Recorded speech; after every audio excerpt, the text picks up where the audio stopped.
Hey, welcome back to Metal Mojo. Steve here. So this is probably going to be a real short video. I haven't been to the shop for a while, but I did want to keep you up to date on some of the progress. There isn't any. That being said, well, I shouldn't say there isn't any, but I bought these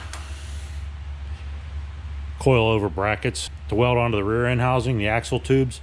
So the brackets just came, and it looks like a pretty nice kit. I mean, it came with the hardware, and everything seems pretty sturdy. But I didn't know when I ordered it that it's a chickadee China, the Chinese car part.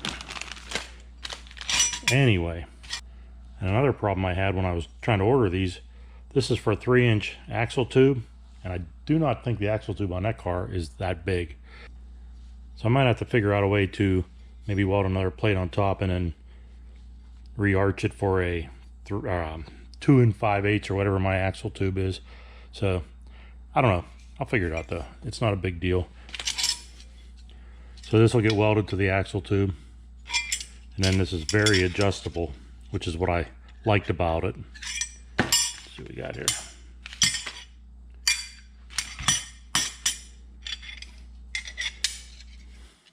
So yeah, you can adjust it up and down the whole length of this. And your coil over bottom will mount into that bracket there. Check out the bolts. They're fine thread. That's a good thing.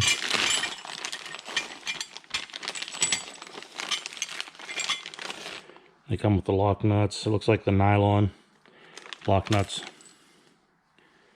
And they're both grade 5, I believe. Three lines is 5, but being where they came from, do I really trust that they are 5? I don't know.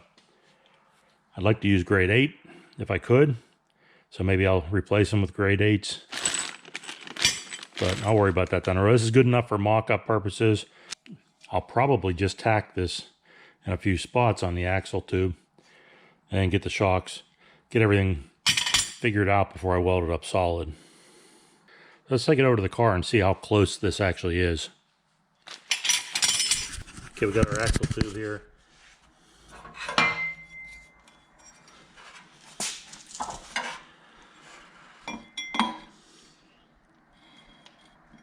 I mean, it's definitely too big. You can see the gap in there. It's not crazy big though. I mean, I won't have to do too much, I don't think, to make this work. I could probably even just fill it in with weld, which I think I probably will do.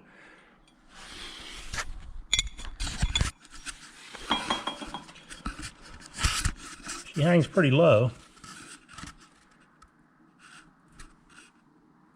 but that'll give me a, you know, what I'm measuring for is I'm getting like 12 inches of shock length, which I would like to have a little bit longer than that, maybe 14. So this will give me a little bit length, and I can cut it off on the bottom too if I need to. But I'm not real sure if I'm sold on these things. I had originally made this contraption back in the day that I was gonna weld on the bottom, and I could cut it to fit lengthwise what I needed, but that way I could put my shock on at like a 30-degree angle, and that's I think that's the most they ever recommend you going. I have an old coil over here from my miniature van, so I could actually angle these in toward the center. I don't think I really need to do that using the triangular 4-bar setup that I'm using. Like, I don't need a pan hard bar or anything like that. These are more made for straight up and down applications like this. I don't know, I guess you could actually kind of weld it crooked if you wanted to, like that, to get the angle, because it still fits the axle tube fairly well, actually better, because these brackets are designed for a 3-inch axle tube and these aren't quite 3-inch. But I don't think that these are designed to be at an angle. I don't think they would hold up very well. I think you need all your pressure down straight on these brackets. So I either need to run these straight up and down, or use my original design, and that way I can mount the shock on there and angle it any way I want. It's been a long time since I bought steel. Wow, sticker shock. 38-inch 2x2 3/16 I believe tubing, square tubing. $46 for that baby.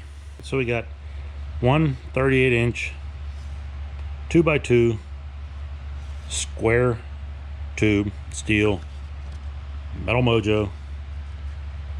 $45.20 total. Magitate that, huh? Magitate that situation. I know back when I bought that tubing, it was probably half of that. But I tried a different supplier this time too. Kind of like, you know how you got your real parts stores and your college boy parts stores? This was kind of like a college boy metal store.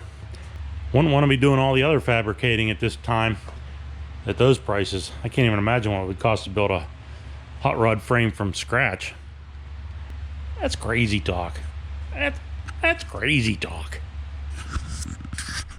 So I'm probably going to go back to my old supplier, which is just a, you know, mom and pop operation.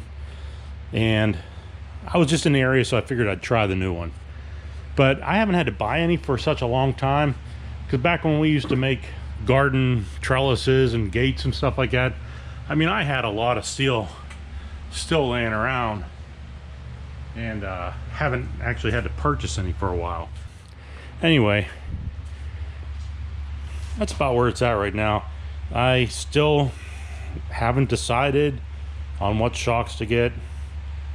Do I get 150, 200, 250, 300, 350? This isn't a very heavy car.